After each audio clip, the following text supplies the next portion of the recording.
Assalamualaikum warahmatullahi wabarakatuh. Kami dari kelompok Sosiologi Senin. Saya Muhammad Raihan. Saya Zikrir Sandi. Saya Disa Febrian Desa Putri. Saya Teh Maharani. Saya Mira Palawa. Saya Nadia. Saya Indra Hamdini. Saya Devin Triani. Saya Ismail. Kami akan menjelaskan tentang perubahan sosial di bidang ekonomi. Oke. Adapun pengertian dari perubahan sosial di bidang ekonomi yaitu perubahan sosial di bidang ekonomi merujuk pada aktivitas produksi, distribusi, dan konsumsi pada barang dan jasa dalam suatu negara atau wilayah. Dan di sini saya akan menyebutkan beberapa contohnya yaitu seperti lebih menyukai produk impor, berhutang, korupsi, gaya hidup konsumtif, kesadaran menabung meningkat, adanya e-commerce. Yang pertama, lebih menyukai produk impor. Saat ini masyarakat, baik yang menengah ke atas hingga menengah ke bawah, selalu menyukai produk impor atau buatan dari luar negeri.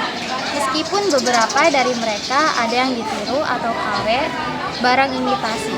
Tetapi orang-orang yang masih menganggap bahwa produk impor itu kualitasnya akan selalu lebih baik.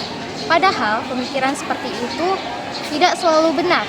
Saat ini sudah banyak produk dengan merek lokal yang kualitasnya tidak main-main loh. Manusia itu memiliki sifat yang cenderung tidak pernah puas dengan apa yang dia milikinya dan selalu memikirkan dirinya sendiri.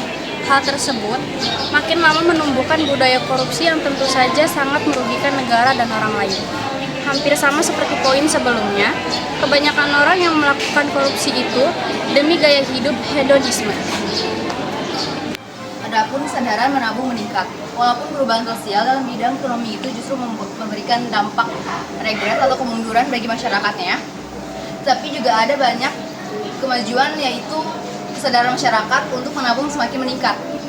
Hal tersebut mungkin karena adanya penawaran menarik dari pihak bank untuk mengajak masyarakat supaya giat menabung demi kehidupan yang lebih baik di masa depan. Tidak hanya kesadaran menabung saja, tetapi juga kesadaran untuk berasuransi. Selanjutnya ada gaya hidup konsumtif. Gaya hidup konsumtif ini sangat berlaku di masyarakat pada zaman sekarang ini. Apalagi saat ini sudah ada aplikasi e-commerce atau toko online yang gencar memberikan penawaran diskon hingga gratis ongkir. Hal tersebut tentu saja seolah membantu gaya hidup konsumtif menjadi semakin berkembang. Contoh sederhana adalah pabrik smartphone yang setiap 3 bulan selalu mengeluarkan produk smartphone seri terbaru dan masyarakat seolah berlomba-lomba untuk membeli smartphone seri paling baru. Meskipun saat itu smartphone miliknya masih bagus untuk digunakan. Pada zaman dahulu, berhutang itu adalah tindakan yang memalukan. Bahkan orang sebisa mungkin untuk tidak melakukan tindakan ini. Namun, adanya perubahan sosial sekaligus perubahan zaman menjadikan berhutang dan mencicil itu sebagai kebiasaan. Adanya kebiasaan berhutang dan mencicil ini makin lama digemari banyak orang sejalan dengan gaya hidup konsumtif. Rata-rata dari mereka bahkan mencicil untuk membeli barang kebutuhan sekunder yang memiliki harga mahal demi gaya hidup hedonisme. Sebenarnya berhutang dan mencicil ini tidak apa-apa apabila dibayarkan secara teratur sehingga tidak merugikan pihak lain. Kehadiran e-commerce menghadirkan berbagai dampak positif dalam kehidupan masyarakat. E-commerce sendiri adalah kegiatan jual beli barang seperti pakaian, jasa, peralatan masak, dan lain sebagainya melalui jaringan internet. Contoh bisnis e-commerce antara lain Shopee, Tokopedia, Zalora, Lazada, Bukalapak, dan lain sebagainya.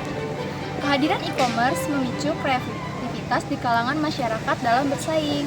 Hal ini secara tidak langsung memudahkan impor barang dari luar negeri dengan harga terjangkau serta menambahkan lapangan pekerjaan. E-commerce juga menghadirkan dampak negatif seperti pasar tradisional yang menjadi kurang diminati sehingga memicu gaya hidup masyarakat yang tidak hemat. Dapat kita ambil kesimpulannya bahwa perubahan dampak sosial dan ekonomi ada dampak negatif dan positifnya. Contohnya dari pembacaan berita dan tadi dibilang adanya e-commerce. Adanya e-commerce mempermudah impor barang dari luar negeri dan harganya terjangkau. Tapi dampak negatifnya itu pasar tradisional tuh jadi rugi dan kitanya tuh terhemat. Dan sekian dari kesimpulan saya. Terima kasih. Sekian dari kami. Wassalamualaikum Warahmatullahi wabarakatuh.